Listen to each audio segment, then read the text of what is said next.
আরে আপনি আমাকে এভাবে টানছেন কেন? ছাড়েন আমার হাত।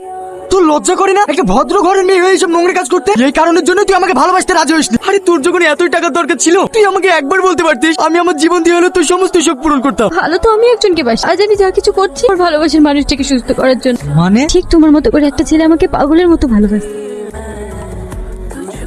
ওই ছোট জাতের মেয়েকে কখনো আমার বাড়ি বোমা হিসেবে মেনে নেবো না, একেবারে নিজে হাতে ছেলেকে মেরে দেবো। এমন হয়ে চাঁদ ধরতে চায়? তোর সাহস কি করে হয়? একটা নিম্ন শ্রেণীর মানুষ হয়ে বিশ্বাস করেন মনোজ সাহেব, আমি এই বিষয়ে কিছুই জানি না। তুই তো জানিস আমাদের সমাজের নিয়ম। তাহলে রমেশ বাবু ছেলেকে ফাঁসালি কেন? না মনোজ সাহেব, আমাকে ফাঁসাইনি, আমি ওকে প্রথম প্রেমের প্রস্তাব দিয়েছি। তাহলে তুই কান খুলে শুনে রাখ, তুই আমার ছেলে না, আমি তোকে ত্যায্য পুত্র করলাম। শোন সোহেল, তুই যদি এই মেয়েকে বিয়ে করিস আমরা কিন্তু এই সমাজে তোকে জায়গা দেবো না। যে সমাজে ভালোবাসার কোনো মূল্য নেই সেই সমাজে আমি থাকতেও চাই। চলো আজকে আমি তোমাকে বিয়ে করব। তুমি এরকম করছো কেন? চলো তোমাকে না হসপিটালে নিয়ে যেতে হবে। ডাক্তার বাবু আমার স্বামী কেমন আছে? দেখুন আপনার স্বামীর অবস্থা খুবই ক্রিটিক্যাল, যত তাড়াতাড়ি সম্ভব অপারেশন করাতে হবে। ওর নার্ভের ভালভ শুরু হয়ে গেছে। আপনি আপাতত এই ওষুধগুলো নিয়ে আসুন। ঠিক আছে ডাক্তার বাবু। দাদা এই ওষুধগুলো দিন তো।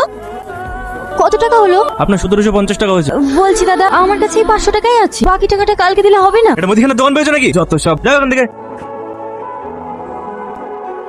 দাদা আমাকে ওষুধগুলো দিন না, আমি কালকে আপনাকে সব টাকা দিয়ে দেবো। না না ধার হবে না, যাও।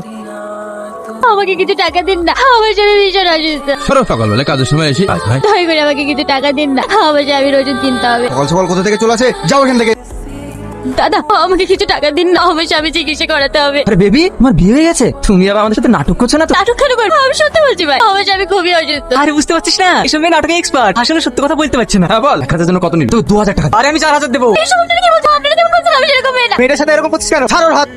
ওরা তোমার সাথে এমন ব্যবহার করছিল কেন? আমার স্বামী প্রচন্ড অসুস্থ, যদি কিছু টাকা চাইতে ওরা আমার সাথে এরকম অসভ্যতামি করছিল। মানুষের মধ্যে থেকে মনুষ্যত্বটাই হারিয়ে গেছে। আমার মালিক খুবই ভালো মানুষ, উনি সব সময় গরিব মানুষদের সাহায্য করে। তুমি চাইলে একবার ওনার কাছে যেতে পারো। আমি তো চিনি না, আপনি আমাকে একটু নিয়ে চলুন না। চলো আমার সাথে। গত মাসে যে একটা নতুন মেয়ে আনবি বললি, সেটার খবর কি হলো? পুলিশের চাপে দাদা তুলতে পারি। দাদা বাহ, খুব টেস্টি তো। তুই তো দারুণ কাজ করেছিস রে। যা, এই মাসে ডবল প্রমোশন। দাদা আমার স্বামী ভীষণ অসুস্থ, ও হসপিটালে ভর্তি আছে, আমাকে কিছু টাকা দিন না। অবশ্যই টাকা দেবো। তোমার এত সুন্দর রূপ আর তোমার স্বামী বিনা চিকিৎসায় হসপিটালে ছটফট করবে, এটা তো আমি হতে দিতে পারি না, তাই না? এসো, এসব আপনি কি বলছেন? আমার স্বামী চিকিৎসা করাতে হবে না?